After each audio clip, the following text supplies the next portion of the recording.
May I request all of you to please be seated? Thank you. Welcome you all to day 2 of UMAGINE Tamil Nadu 2025, where we inform, inspire and innovate. Accelerating Tamil Nadu's tech progression is not just a theme. It's a reinforcement for tech organizations to pay attention to Tamil Nadu's thriving ecosystem. At UMAGINE Tamil Nadu, we are committed to propelling growth through the adoption of compelling strategies for startup, harnessing the power of emerging technologies for productivity, fostering innovation for e-governance, and leveraging geomatics for sustainability. UMAGINE Tamil Nadu stands as an evolving platform propelling Tamil Nadu towards its trillion-dollar dream. Thank you for joining us in shaping the future of technology, entrepreneurship, and talent mobility, contributing to the global wave of innovation. Today, we begin with a panel discussion on cities, suburbs, and satellite towns as engines of growth, how technology is enabling and accelerating the economies. First, I would like to call upon our first panelist for today, Mr. Ravanan N., Executive Director at Daily Hunt, CEO, Oneindia. Can we all give a huge round of applause as we welcome him on the stage, please? An astute thought leader with 23 years of experience in managing teams across content, sales and business development, product development, and operation management across leading telecom operations in India, experience in having excelled in startup conditions and successfully scaling businesses from scratch, now heading content across the portfolio for India's largest vernacular platform and building the go-to content destination for Bharat. We welcome you, sir. Next, I would like to call upon Mr. Naveen Chandra, founder and CEO, 91 Film Studios. Please give a huge round of applause as we welcome him on the stage. He has over 30 years of leadership experience across films, TV, radio, print, and digital media in India and internationally. His studio focuses on producing, marketing, and distributing regional language feature films. Previously, he launched the Storyteller Funds, a SEBI registered AIF providing structured capital to the regional film industry. Naveen has produced and distributed films in various Indian languages and helped build renowned brands like Times of India, Radio Mirchi, and Ghana.com. We welcome you, sir. Next, I would like to call upon a moderator and speaker for today, Mr. Ish Sundaram, founder, CEO, Utpata Ventures. Can we all put our hands together and welcome him on the stage, please?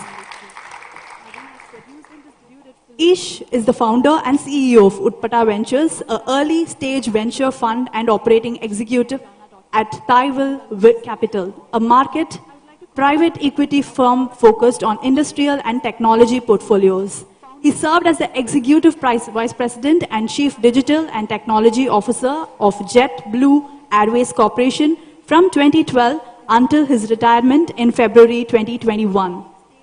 He was a founder of JetBlue Technology Ventures and served as a director on multiple public and private companies, including SolarWinds, Intelsat, and Vesco International.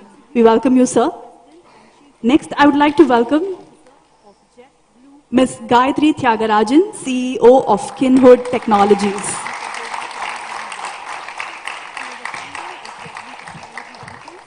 Gayatri Tyagarajan, CEO of Kinhood Technologies and founder of KYN, a neighborhood discovery and connectivity platform, has over 2 decades of versatile experience in financial services and technology firms in London, New York, Zurich, Singapore, and India.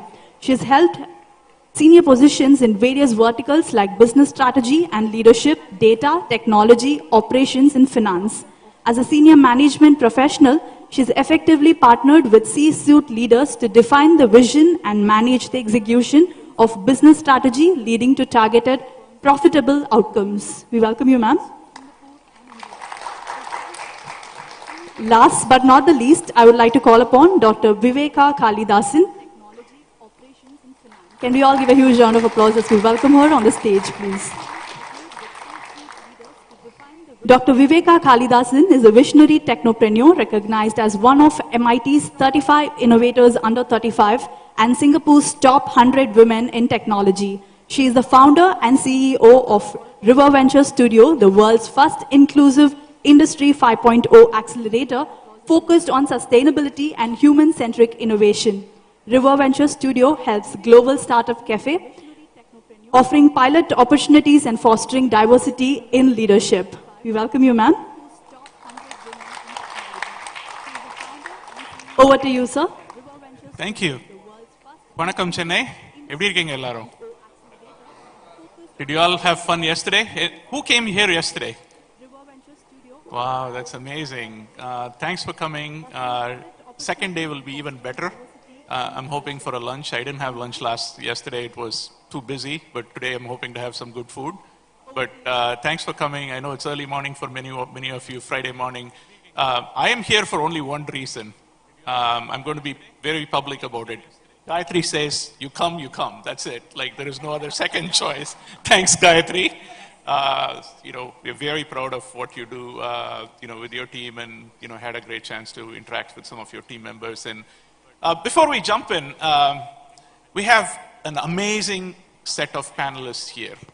I was also thinking maybe idu vandu oru panel ku badala oru pattimanram aakidalaam, and I'm well seated in the middle too, right? So they can debate amongst themselves. So my job is easy, but I'm going to throw some good questions. What you're going to see in our panelists is not just visionaries and entrepreneurs and all those things, but they are really change agents. What they're all doing in different parts of their work, the community work they are involved in, is amazing and also a massive change to our society. I personally have seen some of the work Gayatri has done, and I got a chance to interact with Mr. Ravanan, and I was looking at your profile in the media. It's just inspiring to see that. So first of all, welcome. Thanks for joining us in the panel. The topic today is very interesting, right? How the world has changed, cities, suburbs, towns. I come from a very small town called Tuticorin. How many of you know Tuticorin? Gayatri, I know you come from Madurai, and Viveka, you come from Madurai, and we all come from small towns, right? We're not like the big city people, like speaking fancy English and going to Don Bosco and stuff like that. We grew up in small towns, but something helped us to be where we are today and open the doors for us. But if I fast forward today, 30 years since I left, Tuticorin and settled abroad, the world has completely changed. Technology has rapidly changed, especially post-pandemic. The influence the suburbs and small towns have had on people's lives, and how rapidly the world has changed around us. And you can work from home, and the digitization of these things, the local, the marketplaces that has evolved. I live in New York, Connecticut area for the last 30 years, and when I come to India, I feel like we are 30 years behind in US in many things that's happening.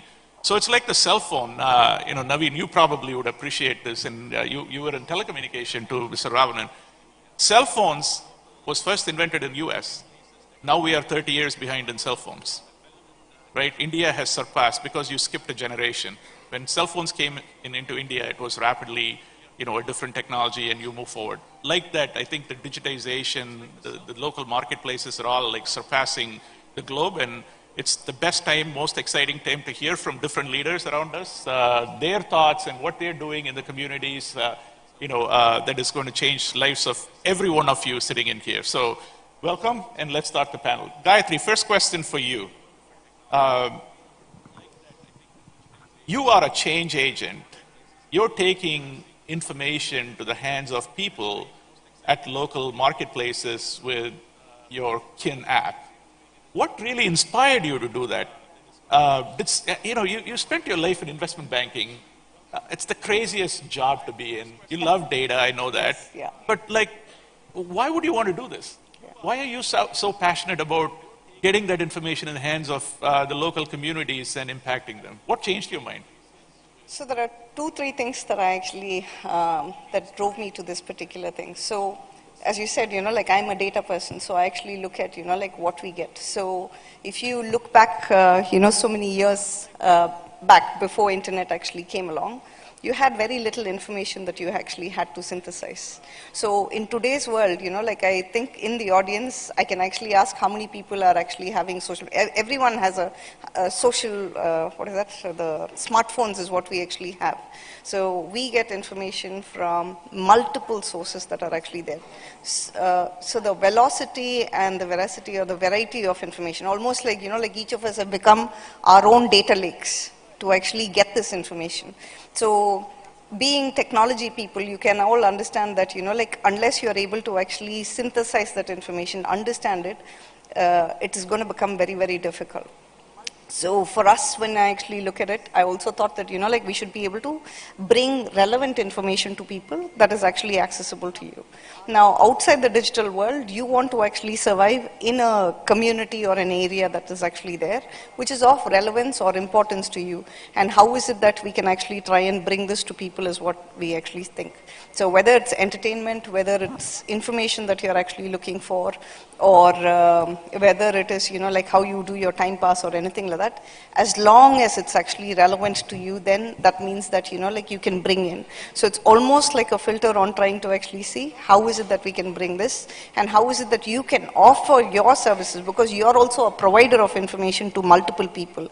It can be your business, it can be your profile that you actually have, or your talent that you want to actually communicate, and it should reach the relevant people. And how is it that you're actually going to bring that? So relevance for me is the main driver to actually bring all of these pieces together. And that's the reason I actually thought, like I'll get into this space to make things very relevant to people. You've had an amazing journey.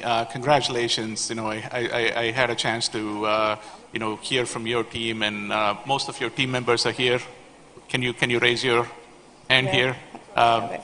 You guys have to talk to them. They're one of the best, team I have spoken to. Very inspiring what they do.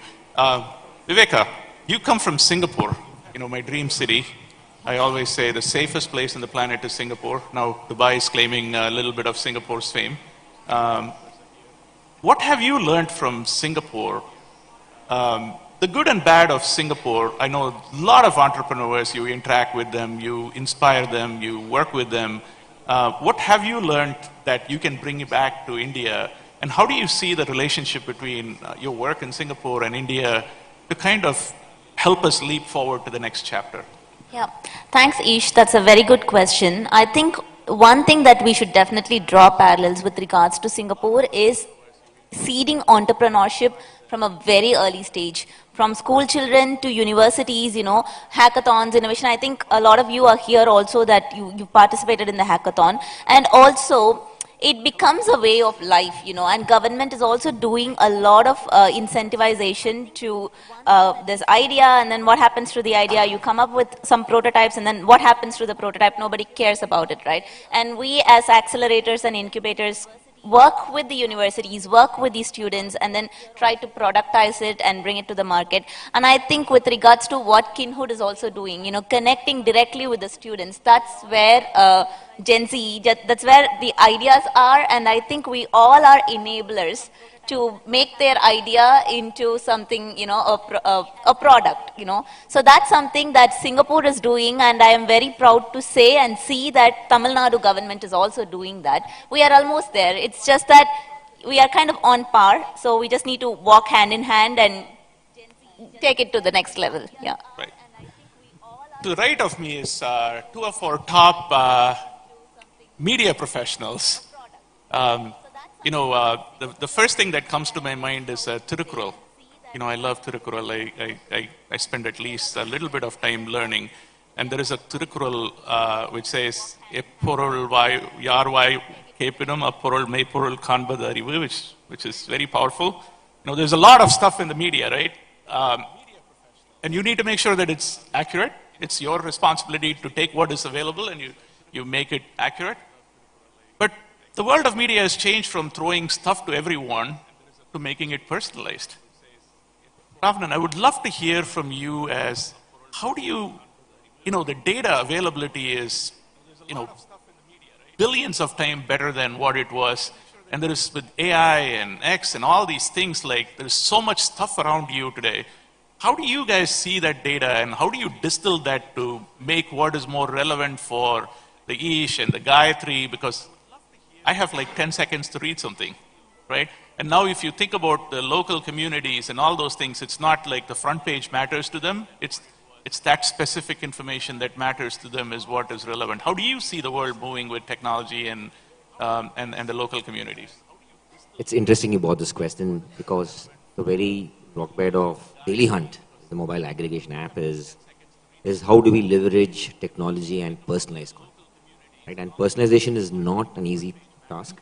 I wouldn't say it's been solved till now, but it's a journey, right? And like Gayatri was mentioning, she looks at a lot of data, right? In India, especially in this current context, there are two schools of thought. One are apps which take a lot of information from you, and the other are all apps that infer a lot of information from what you do, right? So there's explicit personalization and implicit personalization, right? So explicit is what you do in Facebook. Facebook technically knows who you are, who your cousins are, who's your brother, what's your brother doing. So it's a lot more easy for platforms like Facebook, Google. They'll know a lot more information about you, so you're able to info better. And personalization is generally the ability to predict what you are more likely to consume. And that comes from a lot of signals and data that you give, right? We belong to the school that doesn't take any login information, right? So the social apps build what you call as a social profile of an organization, of a person or an organization. What apps like ours do is we build what we call as a content profile. They're two different, I would say, ends of spectrum, right? Given this whole concern of privacy, I think we'd like to stick to the whole content profile. So what we do is we know a little bit of who you are based on what mobile device you use, which campaign you're responding to, which language you speak, which location you come. And from this, we go about a journey of trying to know a lot more about you, with only from the signals that you give on the content you consume. Right? It's slightly more convoluted problem to solve, but I think we've been doing that fairly well. And then you throw in another dimension of language, which kind of complicates it more. But having said that, I think today, personalization leads to probably 4 or 5x more engagement on content than any other platform. Right? Gone are the days when you have a chronological feed of content where you could just consume what they think you should consume.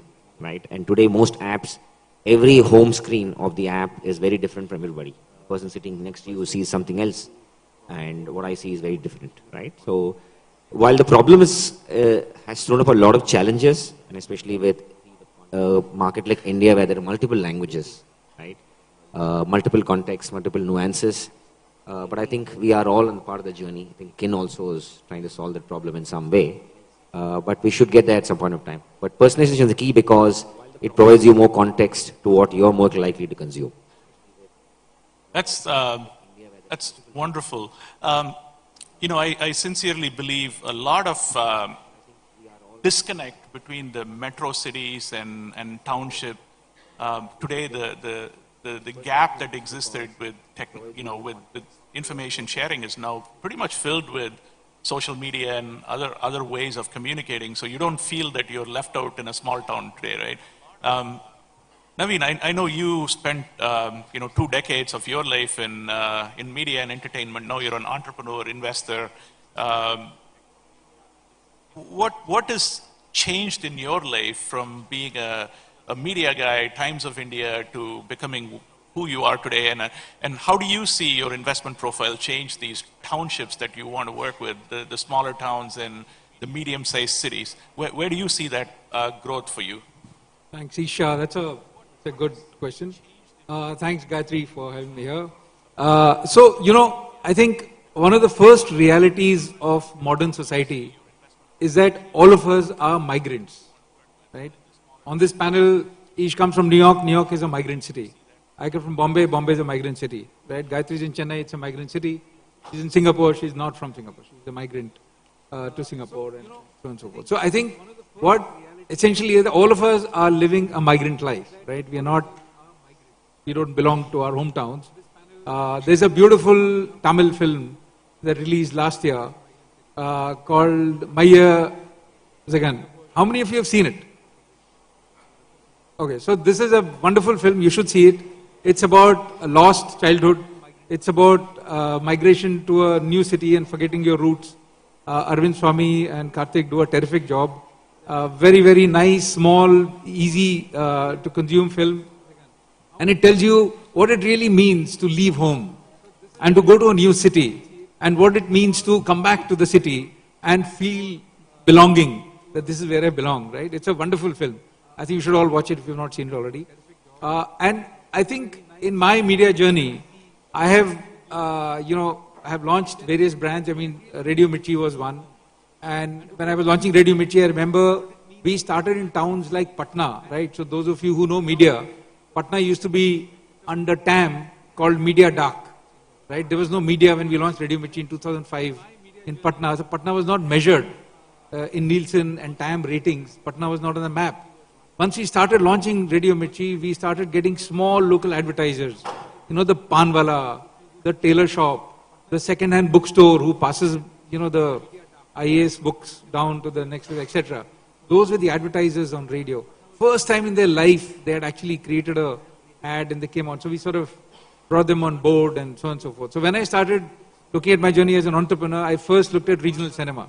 I said I have to do regional cinema because regional cinema is where India is, right? I call it Mitti Ka Khushbu.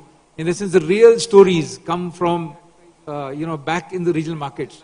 I don't work in the Hindi market. I don't work in the English market. I work in that. Because I believe every migrant story, every story of human movement, every story of urban story is a story of home, is a story of going back home. And that cultural roots is what we are losing in some manner. And that is what, if you can get, that's a great thing. That sense of community is difficult in an urban environment. And so any effort at building that, I think will be great. So my inclination is towards that. And when I heard of KIN, I think KIN is trying to do that, right? Build communities, remind you of your roots, remind you of your people back home, and try to connect with local neighborhoods. So all of us, when we stay in Bombay, I've been in Bombay 20 years now, but there are still parts of Bombay I don't know. And I think it will be great to sort of know what is happening in Bombay. And I think in the new era, the more you go forward with AI and with technology, the more you want to connect back to your roots. I think that's becoming very, very evident, right? So that's where I'm sort of focusing on. So I do regional cinema. I produce and fund and invest and market and distribute regional films in 10 Indian languages. And I want to look at stories that come from those places and how, what I call Mitti Ka Khushbu, which is smell of the soil, is what moves me, right? That's my journey. Would love to see a movie on Tuticorin. Yeah, sure. It's been a while since Chingam was released, so would love to see another movie. I just want to actually add a point to what Naveen just said. So this is something that I normally tell people, like when I go and when they ask me, like, why did you do KIN? So in the 90s, like there was a lot of desire for people to actually understand what's happening in the Western world. So you wanted to know about who's the singer in New York, who's the football player in UK, who's the stand-up comedian in South Africa, and so on. So that's when internet actually opened our eyes. And like to a large extent to what Ish actually said, Thoothukudi, Tirunelveli, Madurai, and like all these people from like tier 2 cities, we've all made it abroad to actually do a lot of things. And then after that, like fast forward, like we wanted to actually know nationalization was very pride, like India and things like that. You wanted to actually be very aware of, like North India, and like Ahmad Takin, Amir Khan and Shah Rukh Khan and others were actually there. Today, in today's world, what we are actually moving towards is localization, because you want to know who's your local stand-up comedian who's actually there, who's actually locally able to actually perform and sing and so on. So Motamadi boys, like all of those small talents that you actually have inside your home is what you want to actually go and understand. So in a way, like we've all realized that, like 60% of your time is actually spent in your neighborhood, at your home, or your workplace, or your place of study, and so on. There you want to actually get connected. You spend a lot of time there, so you want to know events around the place. You want to actually know people who are living there. You want to know is there a community that's actually there, basketball community or even a tech community where you can go and engage with them and so on. So from that perspective, like information and trying to actually get it more relevant to you rather than actually trying to look at everything else outside. So there's a shift in people pattern and behavior which is actually there in this, like vast information age. We're not trying to actually replace or anything like that, but, like if you really think about it, how tech is actually going to actually expose all of these small things that are there. So the events that are going on, those people who are there and what offerings are actually there and so on is what, will be more relevant and more interesting to people. And that's what we're actually seeing today as well with the number of people on what they search for in our app and so on. That's pretty cool. Vivek, do you have something to say? Yes, I also wanted to add something for what Gayatri is doing, right? One thing when trying to know what's happening local, more so for people who live abroad, even you told me yesterday that you're here to, your mom is here, my parents are here, right?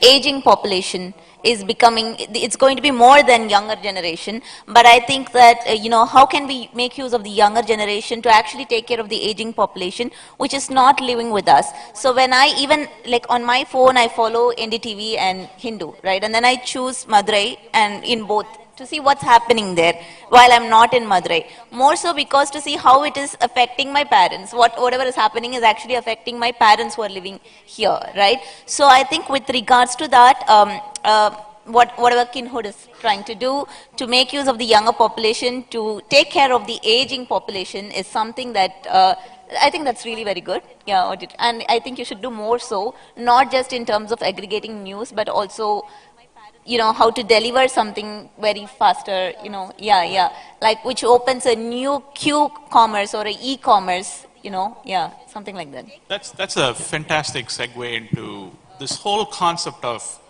micro-market economics, right? When I see something in the developed economies like US and Europe, this is not happening there. There is no local, delivery system. In fact, the town I live in, there is no food after 10 p.m. Everything shuts down. And Uber Eats last delivery is 10 p.m. And then you come to India, like you guys are eating at 2 a.m. in the morning, the best food. There are good and bad things about it, right? The city never sleeps in Chennai and Mumbai. And now I see that in Madurai and Tirunelveli, which is even more amazing. There is life after that, right?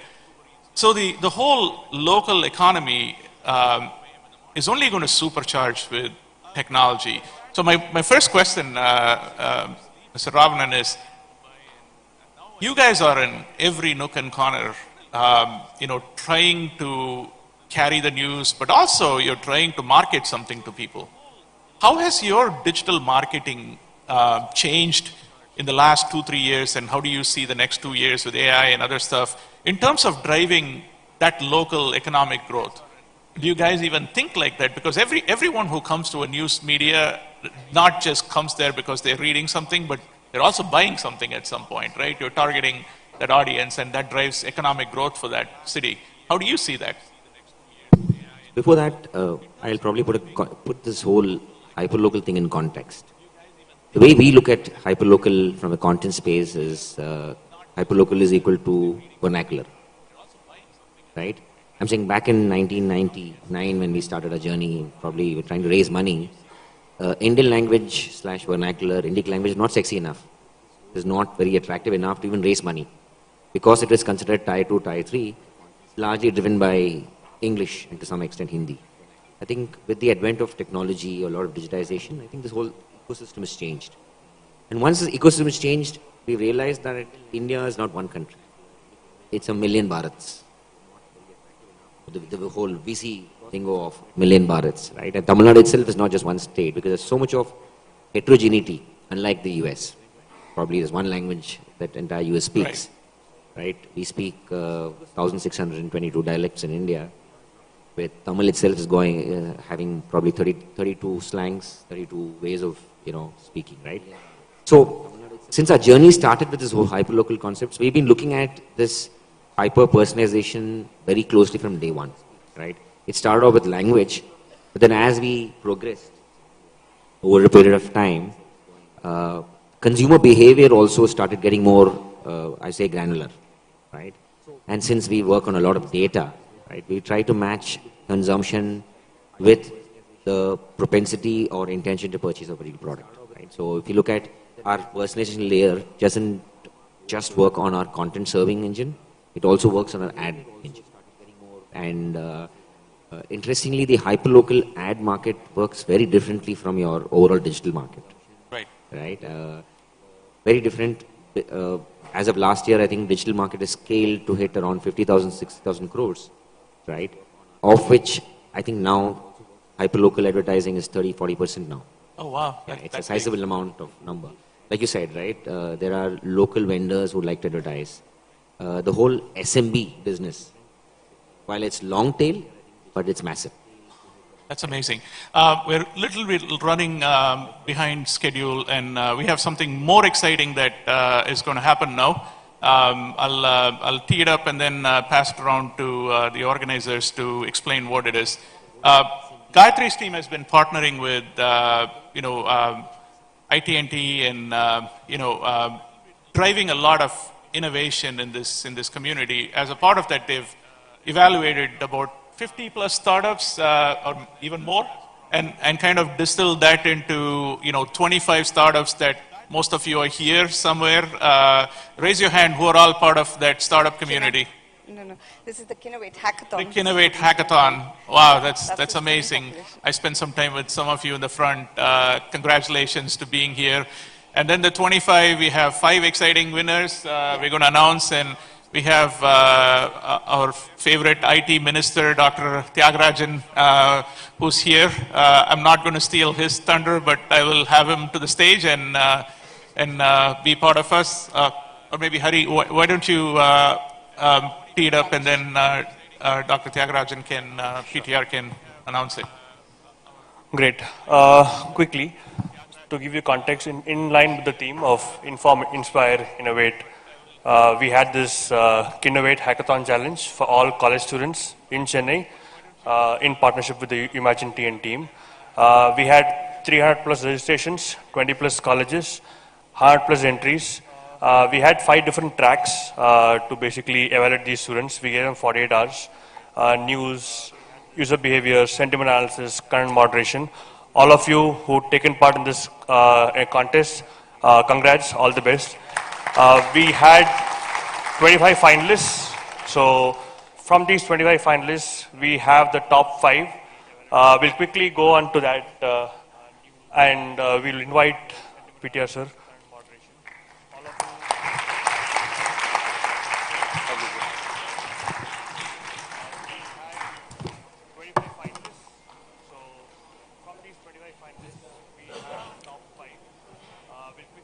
So we'll start off with the special mention 2, which is the 5th team. This is a team from Chennai Institute of Technology. The track being content moderation. The team name Phoenix.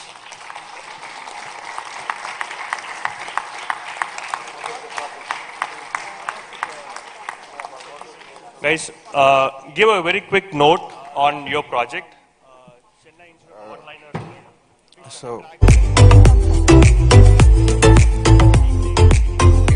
So, hello everyone, I'm Shrivatsa Ashwin from Chennai Institute of Technology, and we created a project called Lintoxic, which basically linting the toxicity out of content.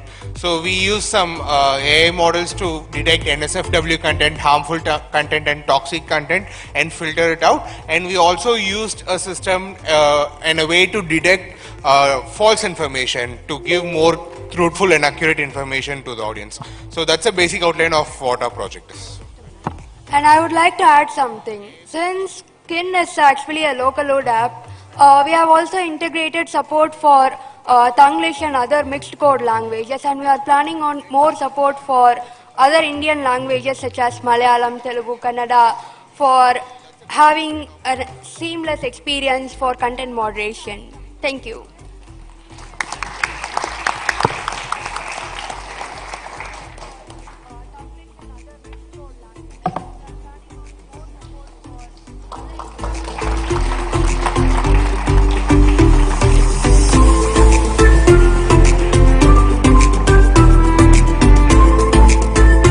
Thank you, team.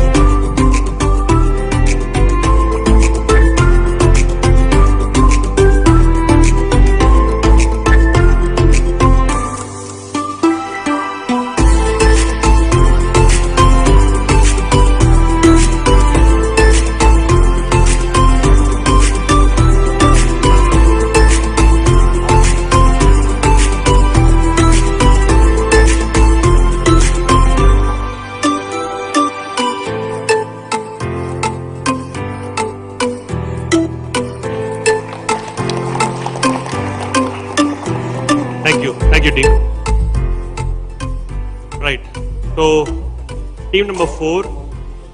This is again from Chennai Institute of Technology. It's called What Warriors. They'd worked on the track called Sentiment Analysis.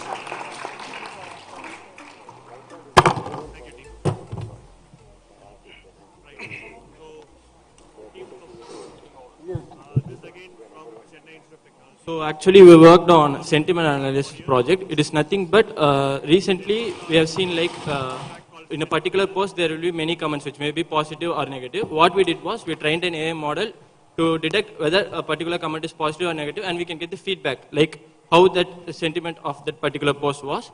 And also we integrated many language support like Tamil, Telugu, whatever language may the comment be.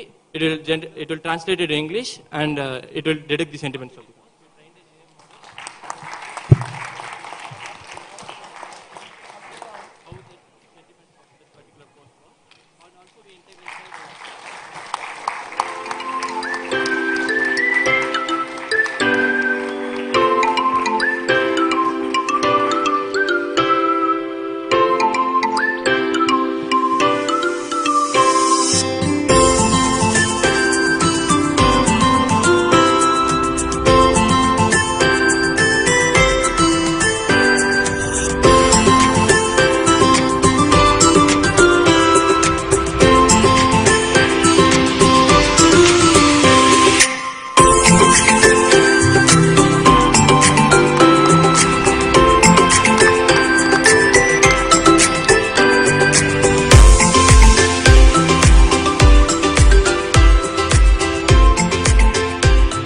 Thank you guys.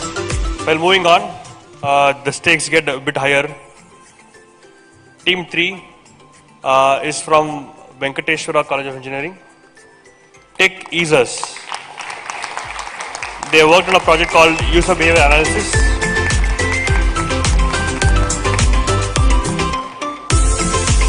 A quick intro with a one-liner.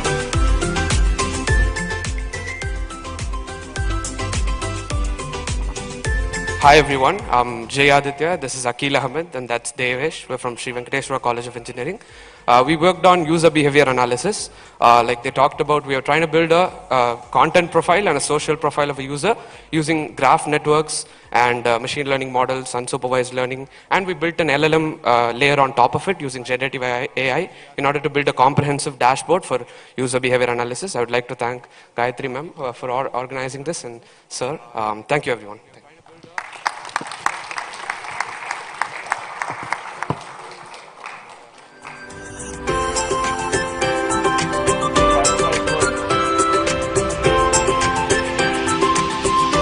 Cash prize worth 25K. Congrats, guys.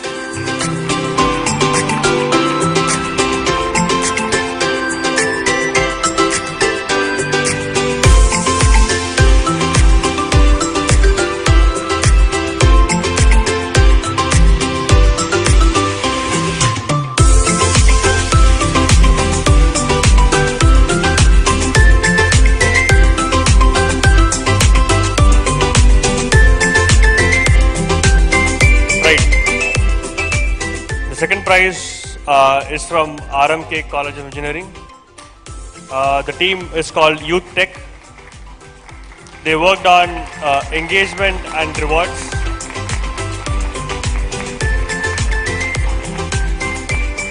Hello, we are Team Youth Tech from RMK Engineering College, and we worked on engagement and rewards platform PS, and we first understood that the problem was user retention, and that hardly 10% of the people who download the application are using it actively. So after understanding this, we thought how we could increase the user base, and for that we conducted many surveys, and we understood where incentivization was needed, and to bring upon real world changes and incentivization, we created a feature for donating points and gaining points through quizzes within the app, and that's how we try to innovate and provide a solution to the problem. So, thank you. Good work, guys. A cash prize of 50K.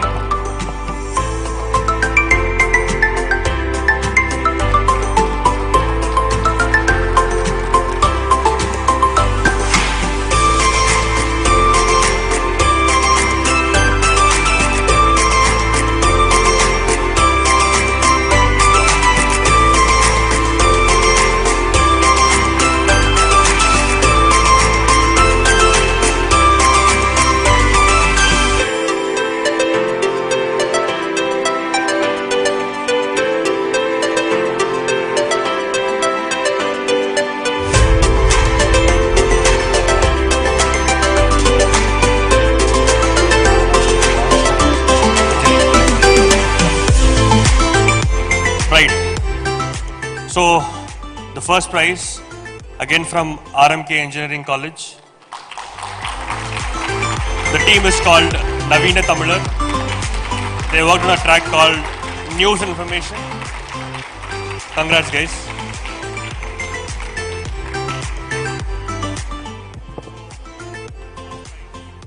Our application named Know Your News, shortly KIN, it's to symbolize we are in the same track. And the application comes with the features for a children's page, and it's a news aggregation application and customization. We have used artificial intelligence, machine learning algorithm for personalization by using each click and likes. And it comes with features for children and for exam preparations and for events and for old age peoples also. And saving feature also is available. You can access the news in offline. Yeah, the main thing we have did is we categorize our audience as children and focus on them for giving children specific news, and for old people they won't have the idea of reading the news. So we provided the feature to listen the news like FM radio. They can get the live news as it comes. And then we also given the feature of preparation page, which aggregates news related to the respective competitive exams. The main feature we have added in it is we can generate questions out of that news. This all within. Good work, guys. So we also added events page so that we can, anyone with an organization can add an event, announce it publicly, and categorize it whether it is weekly, yearly, so that. Thank you.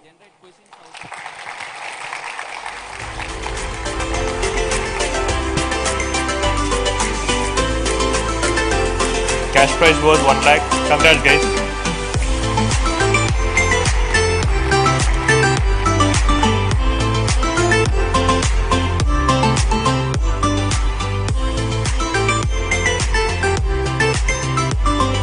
All the other teams, after this session, you can collect your certificates from the organizing team.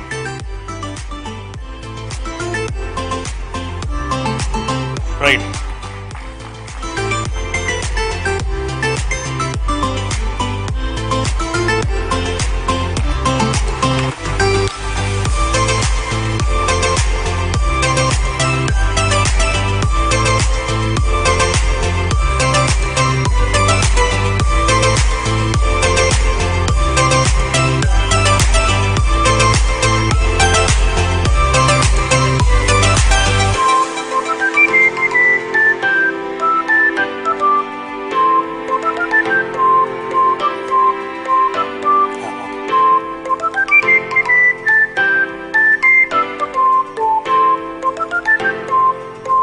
We'd like to thank ICT Academy, IT&T team for helping us organize this. Now I'd like to share the mic to PTR sir for a few encouraging words. Thank you. I'm sorry I missed much of the session, but I'm very happy to be here to give away these prizes. I'm informed that we're going to try and work through IT&T to get internships for all the winners of these awards with startups. So I think that'll be a wonderful thing. But I think even more, I've now had the experience of attending a few of these hackathons, and it's incredible to me the kind of new thinking that young people bring. I remember I was young once, and I used to think outside the box a lot. So especially in this age of rapid evolution of technology and new kinds of problems which many of us cannot relate to because, you know, many of us prior to the social media era, prior to the ubiquitous living on your cell phone era, I think many aspects like those highlighted today, sentiment analysis, content screening or automated screening, filtering and selection, all of these, I think there's a lot more to be done. And so one of the things we've been talking about actually is for next year's UMAGINE, for 26, to have a year-long event taking the best aspects of all the different hackathons we've seen across all the colleges and the youth of the state, and work towards a separate kind of youth event in this during UMAGINE. Next year we've taken both arenas, both this one and the next one. And I think we'd like to bring a few thousand students in, having gone through a process of hackathon for a whole year. There's so many problems that need to be solved. Even in the Smart India hackathon, I noticed that many governments had given their problems. And I say this very often, the complexity of society, the scale of society has changed dramatically, and most governments have not adapted adequately around the world. I'm not talking about politics now, I'm just talking about administration and governance. And so a lot of governments can actually use a lot of new ideas. So I think some combination of commercial plus social and public benefit. We'll run a year-long hackathon and hope we get brilliant people like those we saw here today to work on problems both in terms of economic impact but also societal improvement. So this is a wonderful start. Thank you to Kin, thank you to IT&T, thank you to the panel here, and we hope to do a lot more of it in the future. Thank you very much. Thank you. Would have Gayatri, our CEO, address the gathering. Hi, a couple of quick words. So thank you, Minister, for gracing this occasion. So I'd like to actually say a little more about UMAGINE and the effort that, the IT Ministry, the IT&T and the ICTA have actually done. So just as you guys have a small stage this year to actually do this hackathon, thanks, Minister, to actually say that, he'll take it far wider across the state. Last year, I had the opportunity to launch Kin in the innovation arena. So I had a tech launch that was there. So although I'm a media company, we're still a tech company as well. So it's nice to see the IT Ministry supporting not just, startups, but also extending their support to students as well. So it's like a journey that we all have in terms of taking hoops to become, student creators, and then, startups, and then trying to actually move on to become big industrialists. So I'd really like to actually thank you for the opportunity, sir. So thanks a lot. Thanks.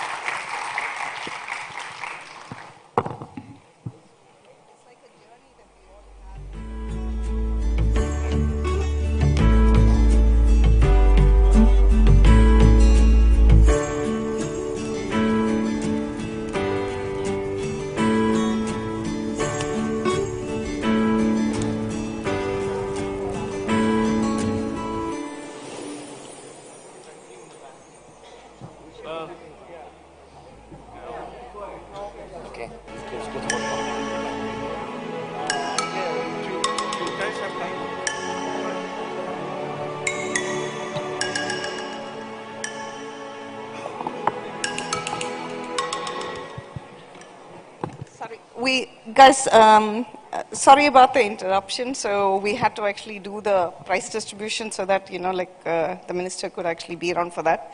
I'd request all the panelists that we stay back so we can complete the panel, because there's a lot more that we wanted to actually talk about in terms of technology and how tech is actually enabling societies to actually grow. Particularly in Tamil Nadu, there's a lot of changes that's happening. So we can just talk about it and complete the panel. Thanks. Thank you, Gayatri. We have some extra mics. The best use of our time probably is to ask you can ask some questions for the panelists, so it'll save my time. So I'm going to pass the mic to start with some questions from our audience.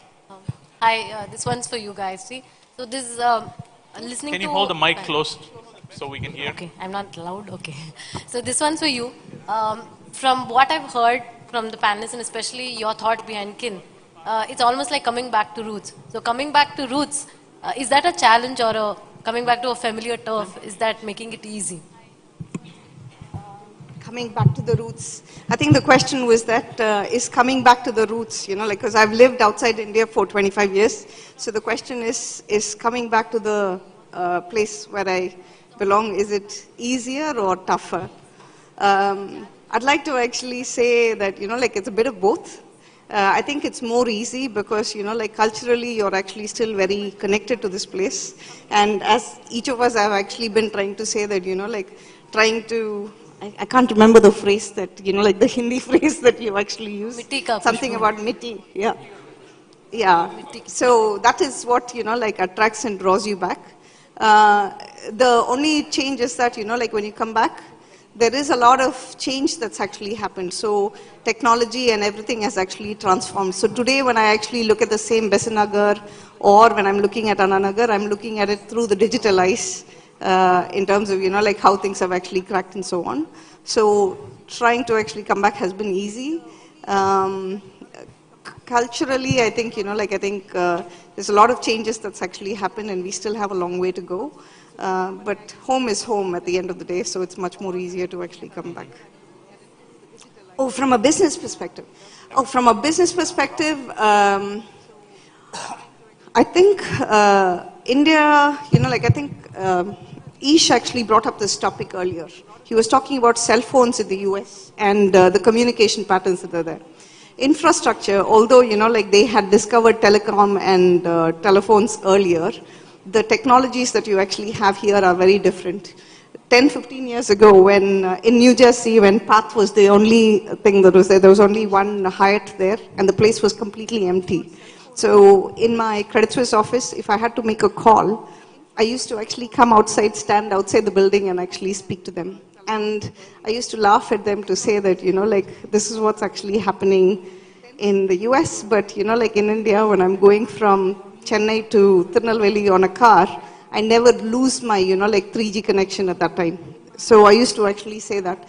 So from a tech perspective, I think the infrastructure in India and in every Asian country is actually much better than the Western world, and it's actually improving. And today, I think there's 1 billion plus smartphone users in India itself. So you can see that the time is actually right for people to actually embrace technology, embrace digitization, get more familiar with it and so on. So from that perspective, it's actually been, very different. Doing business in India, if somebody says that you're a woman entrepreneur and you can't actually do that, I don't believe that. Every country has its own challenges. Women entrepreneurship is, it's not a big thing. You just have to actually plow along and actually do that. If you're able to actually work in an investment bank with, 50 other men who are actually dominating traders and you're actually having to sit with them, I think coming back home and working in your own place and trying to move forward is much, much easier. You just have to have a positive outlook and just move on. So I think India is still a very, very nice place, thriving place. Lots of opportunities for people to actually move forward. And it's the outlook that you actually have to start as an entrepreneur and actually move on. Let me also try and answer the question commercially, right? So when I say Mitti Ka Khushboo also means that when the pandemic happened, a lot of people got introduced to the digital economy. People who never had ordered anything online, for the first time started ordering things online, right? And now there was a potential of a small farmer, small business in the back of beyond of Tamil Nadu to actually have his produce delivered anywhere in the world. So if you were, situated in the US and you thought of home, and there was, let's say, a North Arcot biryani that you remembered, right? There is now tech delivery that enables you through tech to have that delivered anywhere in the city or beyond the city. Coimbatore has been known for pumps, right? I mean, for years. Shivakasi is known for firecrackers. And these are brands that rest of India knows that belong to these parts of the country. But there's a lot more local commerce that can now become national in nature. So the lines of national and local will blur. It'll essentially, you can deliver. Technology now enables you to, technology is an enabler. I mean, although AI is trying to enslave humanity, but tech, by definition, is an enabler. So if you use tech as an enabler, you can solve a lot of problems delivering commercial things.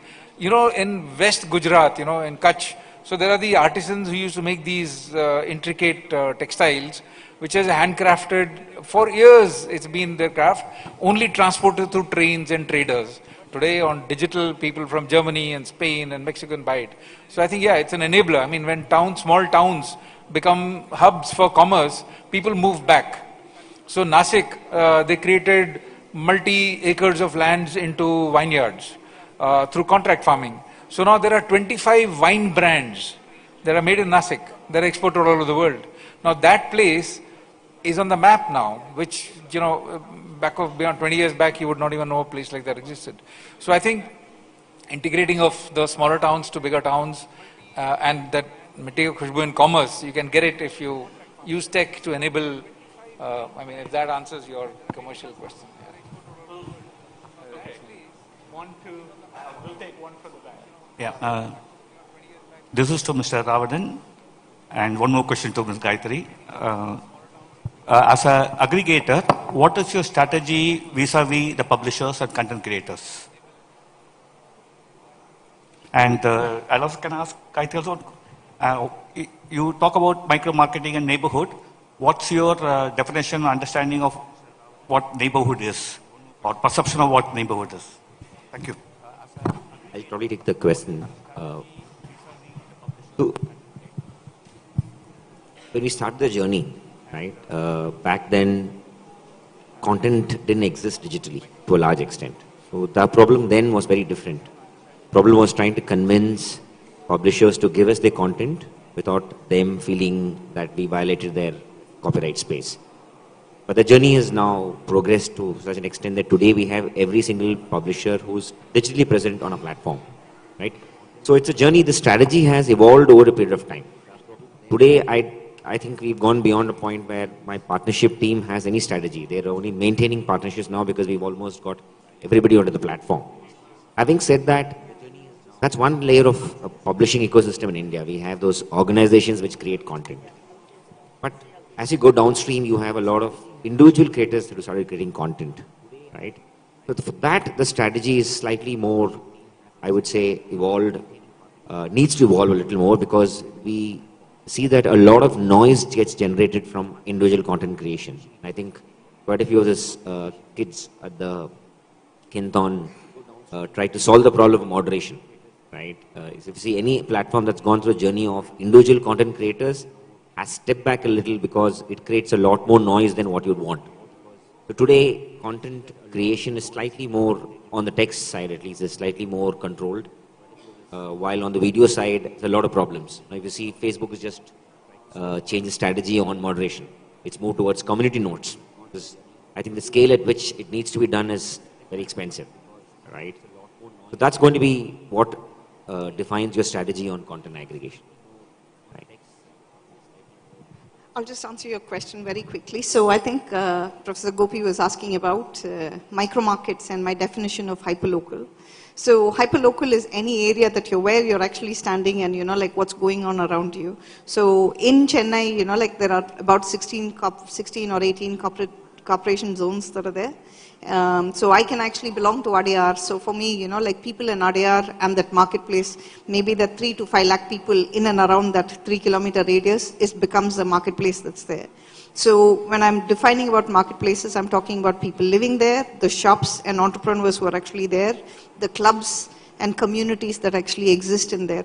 So how is it that that particular community can actually become a self-sustaining micro market economy? So I'm talking about that shopkeeper and that person who's actually there trying to understand what's in their neighborhood, where they actually go, how they can actually leverage that neighborhood for their own things. So you might actually be, like students who are doing Viscom, or you can actually be tech people that are there. You can actually create a smaller, solution for the local shop to be able to actually market or enable e-commerce for them so that they can sell in that particular space. So how is it that, like people are able to self-sufficiently manage within that economy and build that economy forward is my definition of micro markets, and that's what I'm trying to actually push along. So in Chennai, if we actually have 6 or 7 very strong micro markets that I'm actually trying to create, more than 30 or 40% of the GDP of Chennai is probably coming from those areas that are actually there.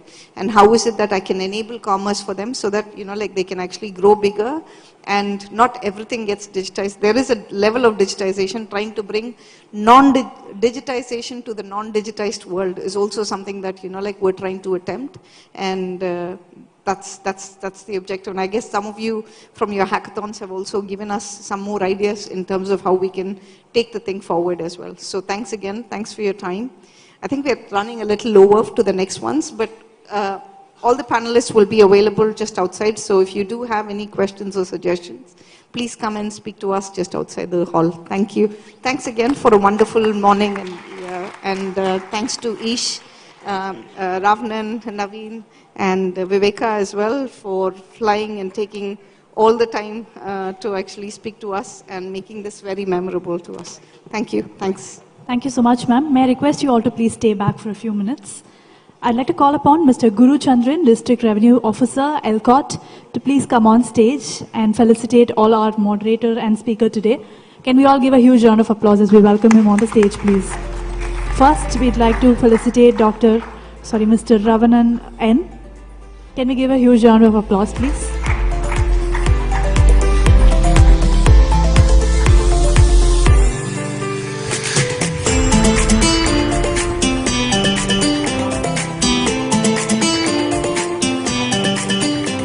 Next, I'd request Mr. Naveen Chandra to please accept this as a token of love.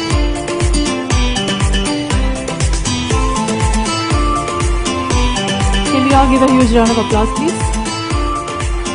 Thank you. I'd now request Mr. Ish Sundaram, Ms. Gayatri Tyagarajan. Can we give a round of applause, please?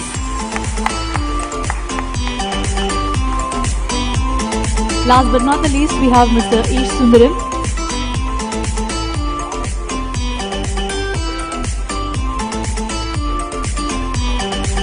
Can we give a huge round of applause, please? Thank you so much once again for this insightful session. Let's take the inspiration from the ideas shared today to drive innovation and collaboration for a brighter, more connected future.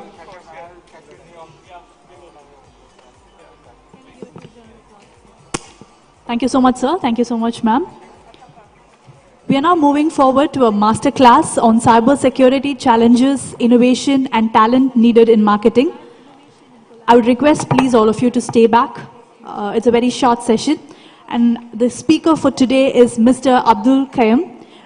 He's a compliance and risk at State Bank of India. Can we all give a huge round of applause as we welcome him? Abdul Qayyum, Manager of Compliance and Risk, Regional Business Office, Chennai Central, State Bank of India. He holds a PG Diploma in Business Management. He has an industry experience of 17 years ranging from corporate world to banking industry.